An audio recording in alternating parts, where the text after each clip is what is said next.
More than 5,000 people displaced by the floods in Benue State now live in the camp set up at the international market.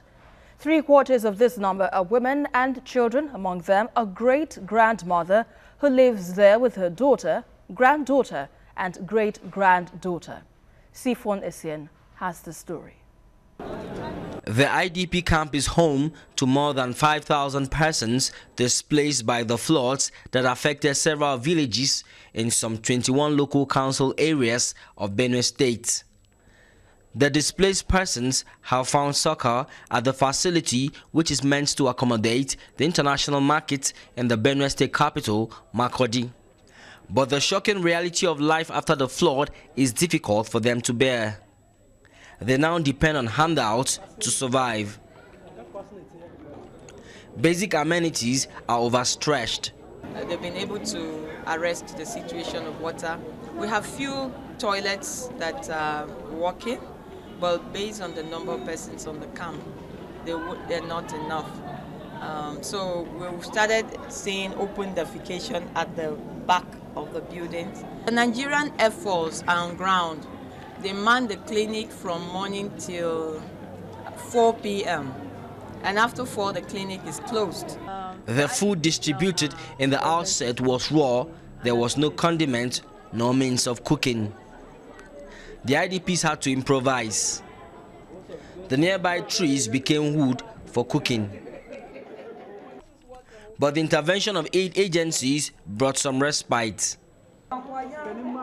It is nightfall, and the IDPs queue for a bowl of beans porridge. 75% of the population in camp are women and children. The women and children make about 75% of those domiciles. We also have the aged in the camp. Kutsi Kwambe is the oldest woman in camp. The 120-year-old great-grandmother is blind. She lives here with her 75-year-old daughter, 50-year-old granddaughter, and a great-granddaughter. The flood has destroyed my house. I have nowhere to go. This is now my home. I need the government to help me. It's a similar tale with Comfort Totia. The grandmother narrates her ordeal with the flood. When I stood up, immediately I stood up from the bed, and where I could matched my leg was inside water that was directly in my bedroom. And at this point, believe me, I could not say nothing to her again. I was trying to see how my daughters were feeling and the chickens outside, only for me to got up from that bed, march from that my room on my water, my waist, till parlor the same thing.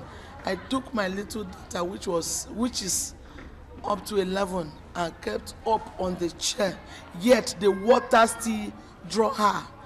Aside their homes, the source of livelihood of the displaced persons was also affected. I own a chicken farm, which contained 200 chickens, all wiped away. And when I complained to emergency office, I took my chickens' pictures and everything. I went there. Then they said I should stay home until they would get to me. They take my phone number and my address. Later on, they called me that I should report in this place. There are indications that in the days to come, the population of the camp will increase. We also have an IDP camp at Agan as you are going out of Makurdi through Makurdi Lafia Road. That one too has been declared. So if this one becomes inadequate, we are going to move people there. So that is the temporary measure that government has put in place, because there's little or nothing that we can do now in terms of constructing drainages. The experience of flooding is not new to Benue residents, but the recent one is described as the worst yet. In 2012, we had a similar disaster. In 2013, it came near to that. Today, we're having another one. Now, if you go to River Benue, you will see that the whole river is filled with sand.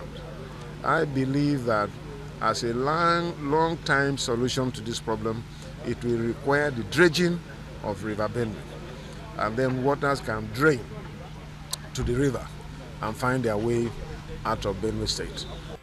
Until that is done, residents of floodplains in Benue State will continue with their hearts in their mouths whenever it rains. Sifon Essien, TVC News, Makurdi.